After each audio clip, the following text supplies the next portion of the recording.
அதிமுக, பாஜக 2ம் சேர்ந்து போனா சிறுபான்மை வாக்குகள் வருமா? வராதா? திரு அன்வர் சிறுபான்மை ராஜாவின் வாக்குகள் சிதற ஆரம்பிச்சுச்சு. அது திமுகவுடைய கோட்டை அல்ல.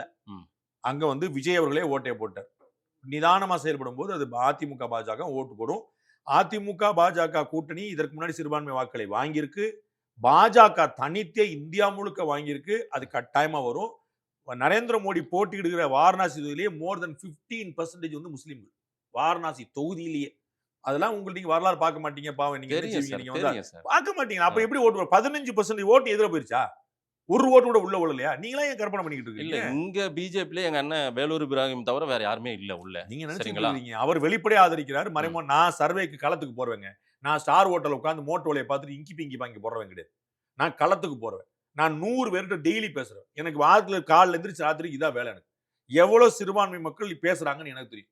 அவங்க தனியா என்ன பேசுவாங்க, கூட்டமா என்ன பேசுவாங்க, பெண்கள் என்ன பேசுவாங்க, ஆண்கள், பெண்கள் சேர்ந்து I know everything according do this. இல்ல அன்வர் ராஜாவுக்கு தெரியும். அவரே வருத்தப்படுறாரு. அவரே அப்புறம் ஆதங்கப்படுறாரு. அவரே வேதனையா தான் அவரே தான் இருக்குன்றாரு. சசிகலா பத்தி பேசினாரு. ம். இப்ப என்ன நிலைப்பாடுன்னு கேளுங்களேன். அதுக்காக தான் கட்சி விட்டு தூக்குனாங்க. இப்ப என்ன நிலைப்பாடுன்னு கேளுங்களேன். சசிகலா ஆதரிக்கிறா எதிர்க்கிறாரா கேளுங்களேன். என்ன கட்சி விட்டு தூக்கணும்ன்றீங்களா? தூக்குனாரு. ஆஹா. இல்ல கடந்தத தூக்கப்பட்டாரு. சொல்றீங்க. இப்ப நீங்க ஆமா சசிகலா ஞாபகப்படுத்தி விடுறீங்களோ இந்த நான் மாரிலாம்? எங்க அவங்க ம். கட்சி அவங்க பாடு. நான் எனக்கு ரைட். தான் வேலையாங்க எனக்கு. சரி. நான் வரலாறு சொல்றது, எதிர்காலம் சொல்றது. என்னுடைய பொழப்பு இது. நான் செய்றேன்.